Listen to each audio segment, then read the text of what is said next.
প্রত্যেকটা কাজের ক্ষেত্রে হার্ডওয়্যার প্রোডাক্টগুলি আসলে কনফার্ম করে নেওয়া দরকার। আসলে দেখা যায় কি প্রত্যেকটা ক্লায়েন্ট কি করে আপনার হচ্ছে শুধু বোর্ড নিয়ে কথা বলে, মূল যে ম্যাটেরিয়াল এটা নিয়ে কথা বলে।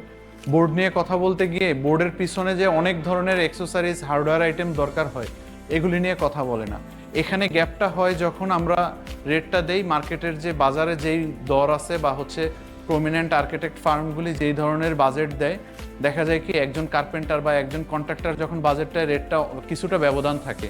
ব্যবধান থাকার কিছু উল্লেখযোগ্য কিছু কারণ থাকে, যেমন হচ্ছে আমরা একটা হিংস ব্যবহার করি 180 টাকার থেকে 200 টাকা অথবা 150 টাকা, ক্লায়েন্টের বাজেটের উপর নির্ভর করে। কিন্তু যারা হচ্ছে কোনো আর্কিটেক্ট ফার্ম না অথবা কার্পেন্টার অথবা হচ্ছে কার্পেন্টারের কন্ট্রাক্টর, তারা কি করে একটা 35 টাকা 40 টাকার একটা হিংস ব্যবহার করে।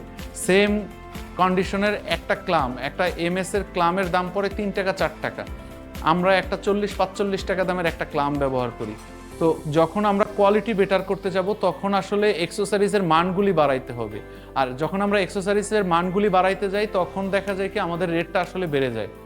তো একটা বোর্ড, ভালো কোম্পানির একটা বোর্ড কিন্তু কখনো নষ্ট হয় না, আলটিমেটলি নষ্ট হয় হচ্ছে এক্সেসরিজ। যার কারণে প্রত্যেক ক্লায়েন্টের উচিত এগ্রিমেন্টের সাথে এক্সেসরিজগুলি কনফার্ম করে নেওয়া, এবং আমরা যারা কাজ করি তাদেরও উচিত হচ্ছে যখন আমরা এগ্রিমেন্ট করব তখন এক্সেসরিজগুলি ক্লায়েন্টকে একটা সেট কমপ্লিট দিয়ে দেওয়া, যাতে আমাদের কাজের পরবর্তীতে ক্লায়েন্ট যাতে অ্যাক্সেসরিজ দেখে স্যাটিসফাইড থাকে যে না আমাদের কথার সাথে কাজের মিল রেখেছি। এবং আমরা এটাই করি, উড আর্ট ইন্টেরিয়র ফার্ম এভাবেই কাজ করে।